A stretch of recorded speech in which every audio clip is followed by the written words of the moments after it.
आपको पता है, आज हम आपको इतिहास की ऐसी वीरांगना की कहानी बताने जा रहे हैं जिसके बारे में शायद आपने नाम सुना हो, लेकिन उसकी असली बहादुरी की कहानी जानकर रोंगटे खड़े हो जाएंगे।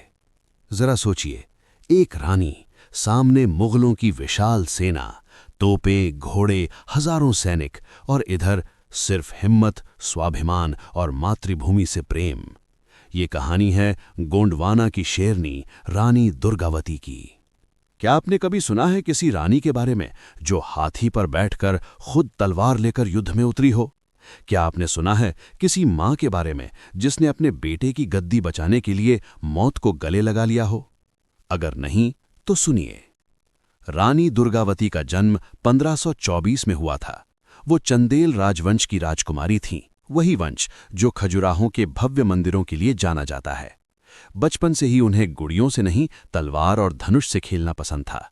घुड़सवारी, शिकार, युद्ध कौशल सब में निपुण।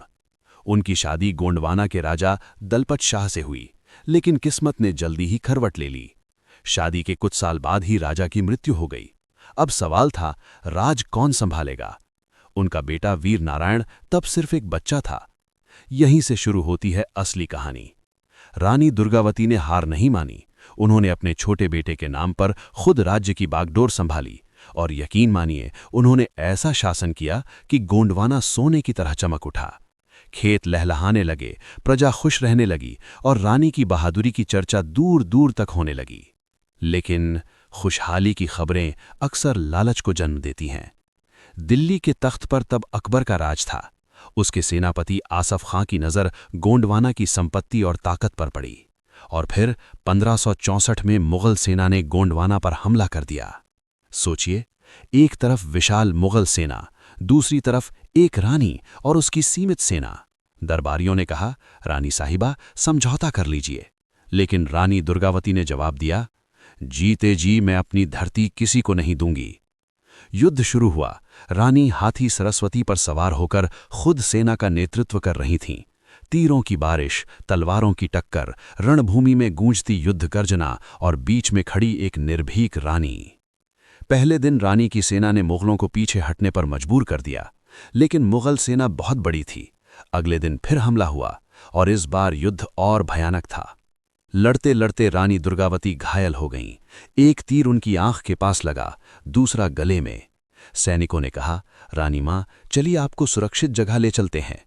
लेकिन उन्होंने जो किया वो इतिहास बन गया। उन्होंने कहा, मैं हार कर जीना नहीं चाहती, दुश्मन के हाथों बंदी बनना मुझे स्वीकार नहीं। और फिर अपनी कटार से खुद को वीर गति दे दी। सोचिए, कैसी रही होगी वो घड़ी। एक रानी खून से लथपथ, लेकिन सिर झुका नहीं, आखिरी सांस तक स्वाभिमान जिंदा। आज भी मध्य प्रदेश के जबलपुर के पास नर्रई घाटी उस बलिदान की गवाह है। रानी दुर्गावती सिर्फ एक रानी नहीं थीं, वो साहस की मिसाल थीं। वो बताती हैं, ताकत सेना से नहीं, इरादों से होती है, और इतिहास याद रखता है जो झुकते नहीं।